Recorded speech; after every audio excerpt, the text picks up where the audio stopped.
Welcome back to Patman Garage. We are going to weigh Fitty today. I've done several different weight modifications, including the anti-gravity battery, rear brakes, and front brakes. So each of those respectively had significant weight losses, and I'm kind of curious what the total weight loss is going to be like. So in this case, we're going to weigh Fitty, and then we're also going to test fit the rear drag radials as well. Just to make sure everything fits on those, and I'm going to weigh, I guess I'll probably weigh the two different wheels just so I can get an idea what that weight loss is just between those two as well. But anyways, we're going to get Fitty back in the garage now that we're done cleaning up in there, and we'll get her on the scales.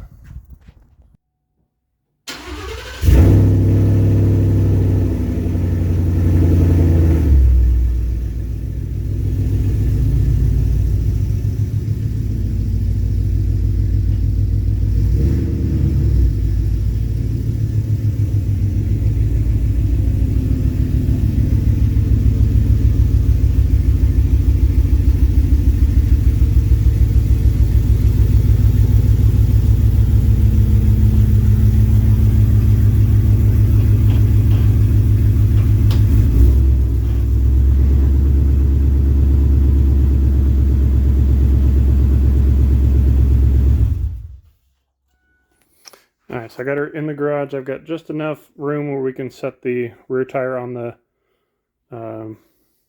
scale and or wood blocks, and I still got enough room in the front where we can shuffle around. So we'll get the truck up in the air and get started. And this is my homemade scale setup if you haven't seen it before. This is the control panel or display, whatever you want to call that. And then this is a cattle scale and a home built frame on top of it. And then I have wooden blocks stacked together. 3 of them is not quite tall enough, so we add a 4th one. Add a 4th one on top of there, and it's the exact same height or very, very, very close to.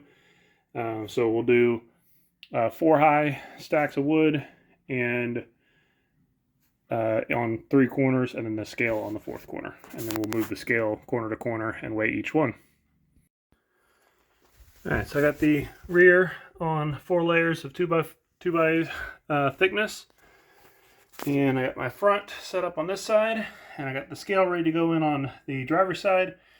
It does take a little bit of trickery to get the front end up because of the coilovers. Kind of have to lift the weight of the truck, and then I have to compress suspension because I don't have the limiting strap on the front. But other than that, this is pretty simple. So we'll drop both of our floor jacks out. We'll give the truck a little shake, make sure we're all zeroed out on everything, and we'll start taking notes on what our corners weigh out at.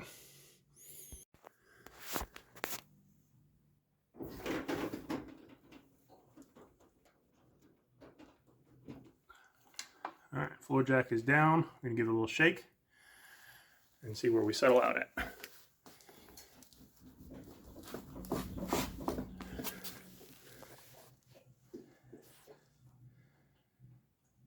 $11.48 in the front on the left side. And I will spare you the time lapse, but I'm going to go around and weigh all the corners and see what we end up with, and then I'll show you some final numbers. We'll also figure out our front to rear balance percentages.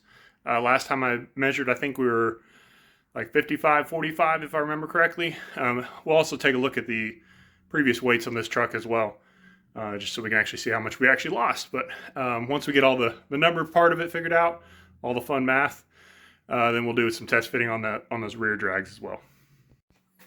And this is what I was talking about, the suspension. So I've got the truck lifted way up. Obviously I have like 5 inches or 4 inches of ride height already out, and I still got pressure on my scales. So we'll use the little floor jack. We'll compress the suspension up just a little bit, and we can slide our scale out from under it and swap with wood blocks and go to put the scale on the right front next.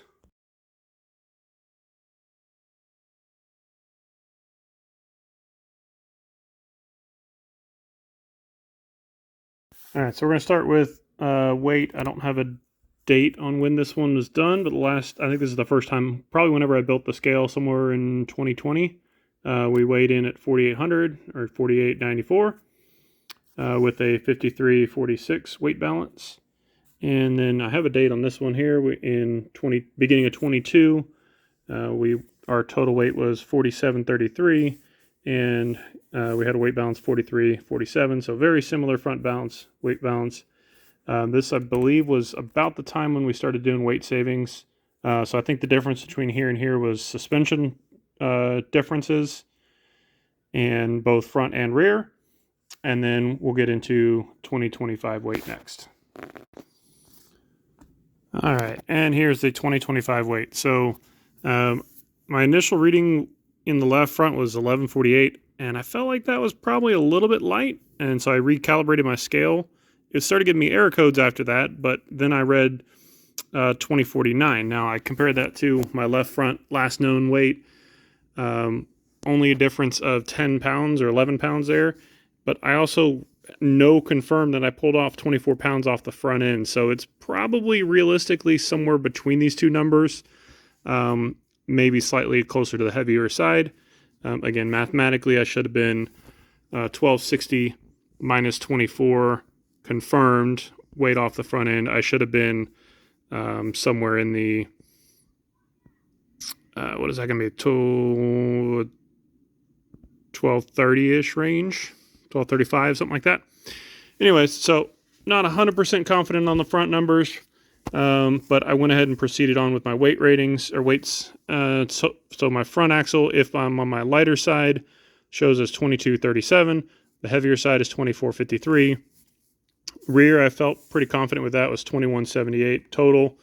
Again, rear was 2200 last known weight on it.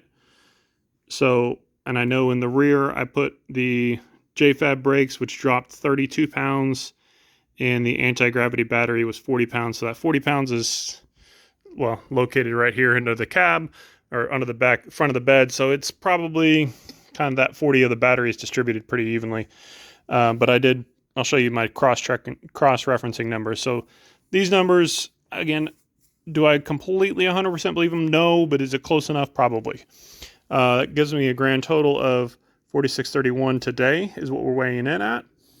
And again, I cross-referenced my last known weight of 4733, and then I went through and I wrote down my weight removals.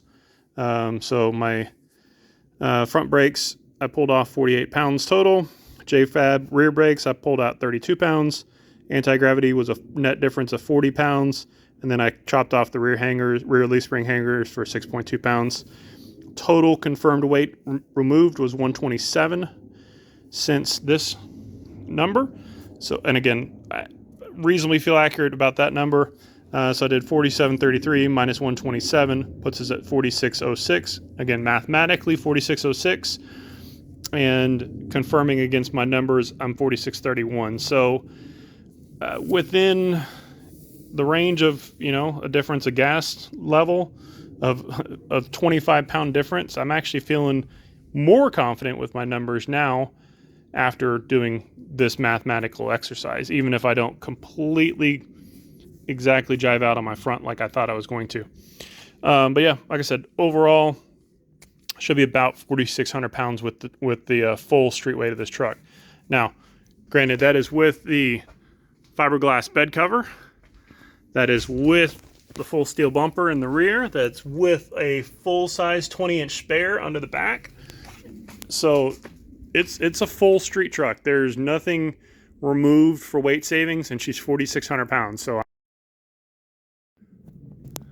nothing removed off the truck. I mean, like I said, full bumper, full steel bumpers, full spare, still has 4 seats in it, has all the fluids in it.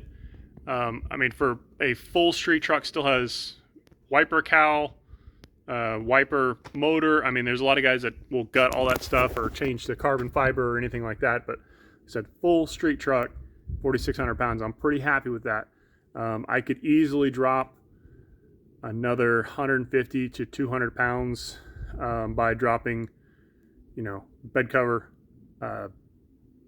spare tire, rear bumper, tailgate, maybe even closer to 300 pounds. But then I start losing weight off the rear end where I would need the weight to help plant the truck too. So there's kind of a little bit of a balance there, but overall, like I said, really happy with 4,600 pounds as a 4-door steel body truck. So, like I said, I'm really happy with the weight on this truck as it is right now. And then if I do the drag radials, there should be a little bit more savings there as well. Probably about another 15 pounds or so, maybe 20 total, 10 per corner, something like that. So that's, again, additional weight savings in the rear and less rolling mass, which means more power can be applied to the ground.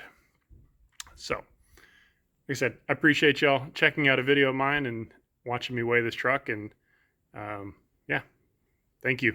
I will catch you in the next one.